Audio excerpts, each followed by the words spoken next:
Hello மக்களே, welcome to SPS Inwell YouTube channel. இன்னைக்கு பார்க்க போகிறது இன்னைக்கு டிஸ்னி பிளஸ் ஸ்டாரில் ரிலீஸ் ஆன சட்னி சாம்பார் அப்படிங்கிற தமிழ் வெப் சீரிஸ் ரிவ்யூ தான் பார்க்க போறீங்க. இந்த சீரிஸ்ல யோகி பாபு, வாணி போஜன், சார்லி, நிழல் ரவி, சந்திரமௌலி, மைனா நந்தினி, நிதின் சத்யா இவங்கெல்லாம் நடிச்சிருக்காங்க. இந்த சீரிஸை டைரக்ட் பண்றவர் ராதா மோகன். இப்போ இந்த சீரிஸோட ரிவ்யூக்கு போறதுக்கு முன்னாடி என்னோட சேனல் இப்போ தான் ஃபர்ஸ்ட் டைம் பார்க்கணும், சப்ஸ்கிரைப் பண்ணி சப்போர்ட் பண்ணுங்க. வாங்க இப்போ சீரிஸ் ரிவ்யூக்குள்ள போகலாம். சீரிஸோட கதையை பொறுத்த வரைக்கும் ஊட்டியில் ஒரு ஹோட்டல் வச்சு நடத்திட்டு இருக்காரு நிழல் ரவி. அந்த ஹோட்டல் வந்து சாம்பாருக்கு ரொம்ப ஃபேமஸ். அவருக்கு ஒரு ஒய்ஃப், ஒரு பையன், ஒரு பொண்ணு இருக்காங்க. பையன் தான் சந்திரமௌலி, பொண்ணு தான் மைனாவோட ஹஸ்பண்ட் தான் நிதின் சத்யா. அந்த ஹோட்டலில் வேலை பார்க்குறவங்க தான் வாணி போஜன் அப்பா வந்து சார்லி. அப்படியே கட் பண்ணா சென்னையில் யோகி பாபு ஒரு தள்ளுவண்டி கடை வச்சிருக்காரு. அந்த தள்ளுவண்டி கடையில் சட்னி ரொம்ப ஃபேமஸ். இப்போ ஊட்டியில இருந்து இவங்க சந்திரமௌலி, நிதின் சத்யா, அப்புறம் அவரோட ஃப்ரெண்ட் இவங்க எல்லாருமே 3 பேரும் கிளம்பி சென்னைக்கு போய் யோகி பாபாவை மீட் பண்றாங்க. எதுக்கு அப்படின்னு பார்த்தீங்கன்னா, நிழல் ரவிக்கு இன்னொரு ஃபேமிலி இருக்குது. அந்த ஃபேமிலியில இருக்கிற பையன் தான் யோகி பாபு. அவனை கண்டுபிடிச்சு என்னை கூட்டிட்டு வாங்க அப்படின்னு நிழல் ரவி படுக்கையில் இருக்கும்போது கேட்கிறாரு. சந்திரமௌலியும் அப்பா ஒரு ஆசையை நிறைவேற்றணும் அப்படின்னு சொல்லி யோகி பாபு கிட்ட பேசுறாங்க. யோகி பாபு அவெல்லாம் ஒரு அப்பனா என்னை விட்டுட்டு போயிட்டாங்க, சின்ன வயசுலயே நாங்க எவ்வளவு கஷ்டப்பட்டோம் தெரியுமா அப்படின்னு சொல்லி நான் அவனை பார்க்க வர மாட்டேன் அப்படின்னு சொல்லி கோவப்படுறாரு. இவங்க அவங்களை கடத்தி கூட்டிட்டு வந்த மாதிரி ஊட்டிக்கு கூட்டிட்டு வந்தாங்க. வந்து நிழல் ரவி பார்த்த உடனே நிழல் ரவி இறந்துடுறாரு. அந்த ஃபேமிலிக்கு இவங்க யோகி பாபு யாரு அப்படிங்கிறது சந்திரமௌலி அவங்க பையனுக்கும் அவங்க மாப்பிள்ளைக்கும் தவிர வேற யாருக்குமே தெரியாது. இறந்ததுக்கு அப்புறம் 13வது நாள் காரியத்தை முடிச்சதுக்கு அப்புறம் நீ ஊருக்கு போ அப்படின்னு சொல்லி யோகி பாபு கிட்ட ரிக்வெஸ்ட் பண்றாரு. யோகி பாபு வேற வழி இல்லாம ஸ்டே பண்றாரு. இந்த 13 நாள்ல என்ன நடந்தது, வாணி போஜனுக்கு என்ன தனி கதை இருக்குது, யோகி பாபு இந்த குடும்பத்தோட சேர்ந்தாரா, அந்த குடும்பம் இவரை ஏத்துச்சா,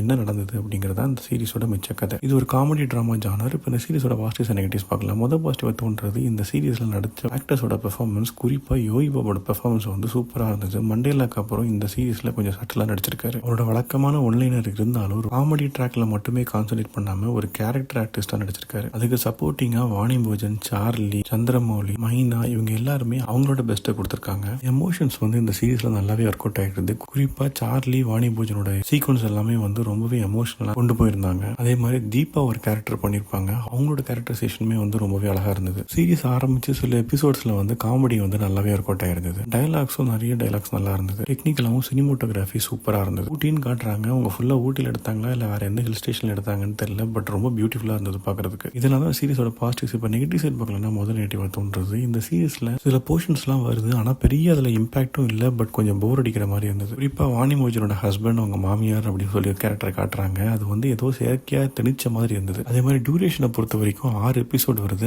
ஆவரேஜா 30 மினிட்ஸ் ரன் ஆகுது. இன்னும் கொஞ்சம் ட்ரிம் பண்ணி இல்ல 5 எபிசோடு 4 எபிசோடு மாதிரி வச்சிருந்தாங்கன்னா கொஞ்சம் கிறிஸ்பா முடிஞ்சிருக்கும். இது கொஞ்சம் ஸ்ட்ரெச் பண்ண மாதிரி இருந்தது. மொத்தத்தில் இந்த சீரிஸ் எப்படி இருக்குது அப்படின்னு கேட்டீங்கன்னா, ராதா மோகன் சீரிஸ் அப்படிங்கிறதுனால எந்த அடல்ட் கண்டென்ட் எதுவுமே கிடையாது. ஃபேமிலியோட நீங்க தாராளமா பார்க்கலாம். என்ன பொறுத்த வரைக்கும் இது ஒரு ஆவரேஜான சீரிஸ் தான். நீங்க பார்த்துட்டு இது பிடிச்சிருக்கா பிடிக்கலையா அப்படிங்கிறது கமெண்ட் செக்ஷன்ல சொல்லுங்க. அடுத்த வீடியோல சந்திக்கிறேன். பை.